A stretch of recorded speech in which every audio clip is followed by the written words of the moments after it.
बढ़िया बढ़िया बढ़िया, बहुत अच्छा। Good morning. तो एक और नए व्लॉग में आप लोगों का वेस्ट लंदन स्कूल में आया हूँ, जहाँ पर स्पेस साइंस प्रोग्राम हो रहे हैं, जो कि शुरू हुआ था 9 सितंबर से और 13 सितंबर को ख़त्म होंगे।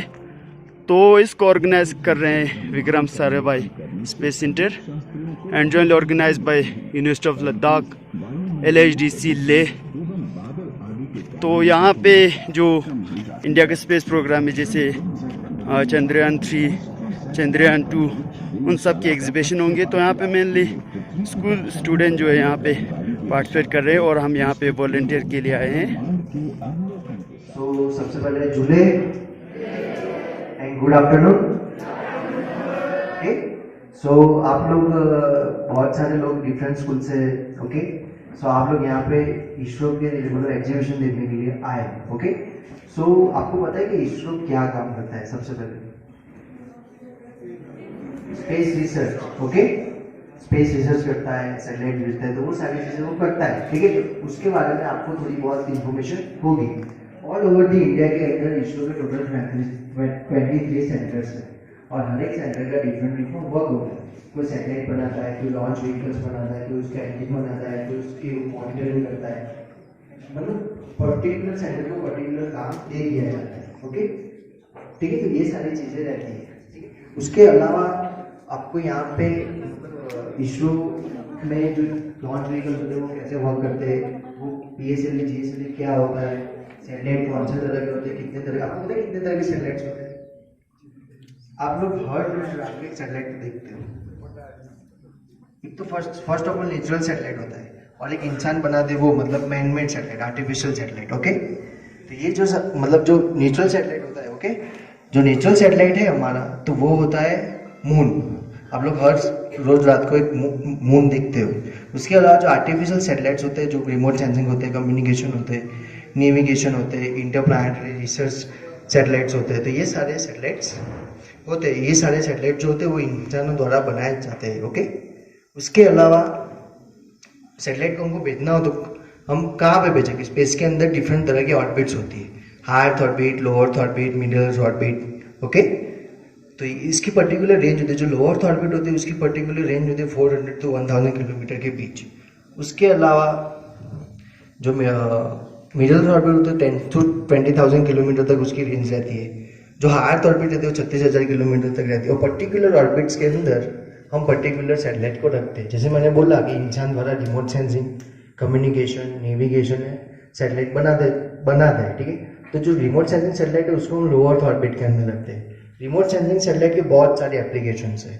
शायद आपने कभी कभार टीवी में न्यूज़ देखी हो, तो कोई न्यूज़ एंकर होता है तो वो बोलता है कि आज इतनी बारिश होगी, इतनी ठंड पड़ेगी, तो उसको कैसे पता चलता है? तो सैटेलाइट के जरिए वेदर प्रेडिक्शन करता है, मतलब उसके पास डेटा आता है। तो वो सारी चीज़ें satellite.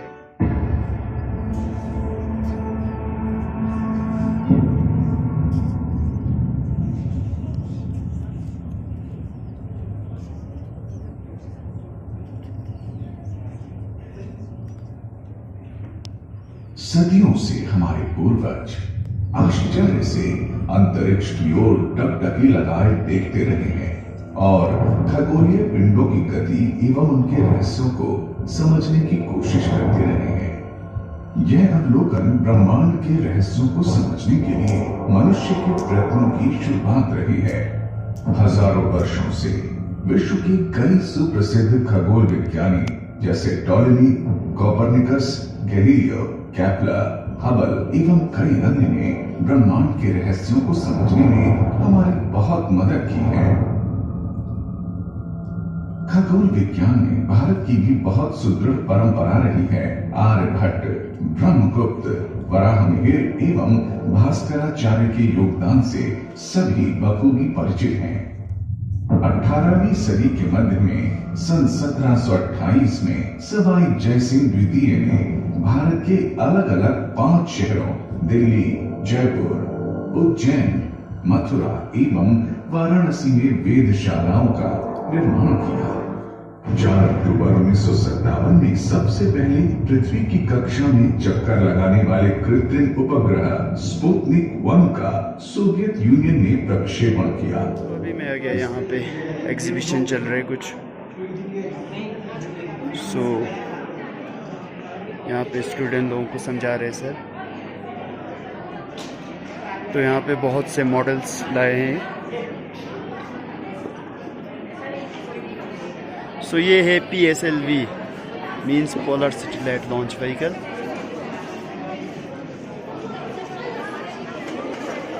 ISRO। So that's a model of a rocket।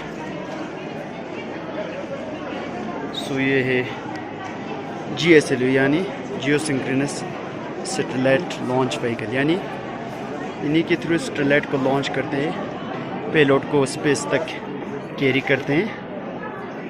तो यहाँ पे मोस्टली स्कूल स्टूडेंट्स जो है उन्होंने पार्टिसिपेट किया है। तो हम यहाँ विक्रम साराभाई के बारे में बता रहे हैं। विक्रम साराभाई जो है इसरो के फाउंडर है।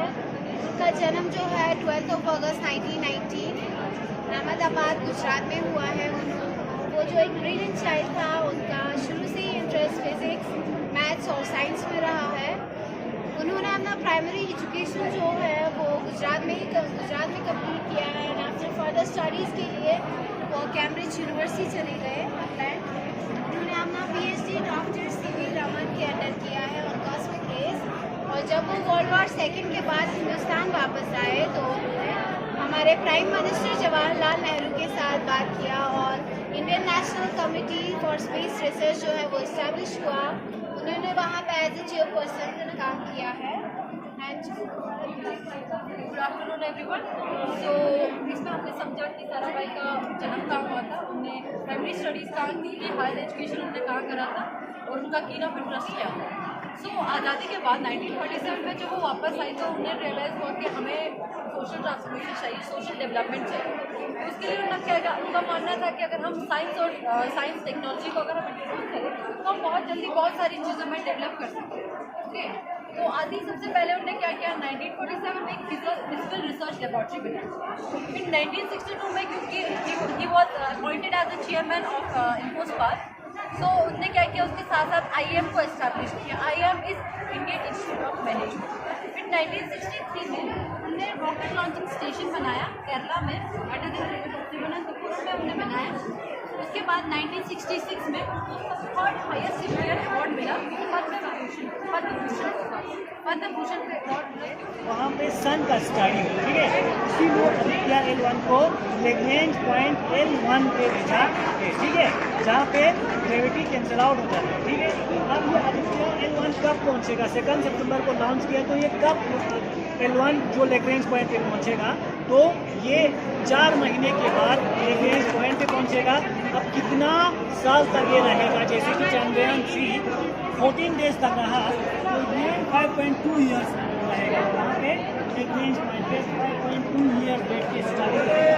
इसका मेन ऑब्जेक्टिव क्या है, सन के जो बाहर का जो कवर है कोरोना लेयर, उसके बारे में स्टडी करेगा, सोलर इमिशंस के बारे में स्टडी करेगा, मैग्नेटिक फील्ड के बारे में स्टडी करेगा। Mission scale 110। ये है सोलर पैनल जो सैटेलाइट को एनर्जी प्रोवाइड करते हैं। तो यूजीन मार्स कलर कैमरा, ये सोलर एनर्जी को ये वाला प्लेट क्या है, ये वाला कैप्चर करने के सिग्नल कैप्चर। जितने भी हेडक्वार्टर्स में सिग्नल आएंगे वो वही चीज़ है। जैसे कि उसमें क्या पता सर। तो क्या हो गया कि इंडिया टेक्नोलॉजी में ज़्यादा आगे जा रहा है, 90s के टाइम पे इम्प्रूवमेंट बड़ी कर रहा है। जैसे कि उसने बनाया अपने खुद के सैटेलाइट्स बनाए, तो आप सोच रहा था यार सैटेलाइट्स तो बन गए, इनके लिए एक विकल्प भी होना चाहिए। तो इंडिया ने सोचा रॉकेट्स बना लेते। तो फर्स्ट टाइम इंडिया ने जब अपना एक रॉकेट टेस्टिंग के लिए बनाया SLV रॉकेट, जब उसने बनाया SLV को फुल फॉर्म तो पता होगा, satellite launch vehicle. Launching vehicle. जब फर्क क्या है, इसमें सॉलिड और लिक्विड में करने की वजह से सबसे JSLV और JSLV मोस्ट पावरफुल कहा जाता है। क्रायोजेनिक फ्यूल लो टेम्परेचर तक जिसमें हाइड्रोजन और ऑक्सीजन को इस तरह सप्लाई करते हैं। ये जो होते हैं ये जो होते हैं लिक्विड फ्यूल के सबसे ऊपर होते हैं क्रायोजेनिक फ्यूल।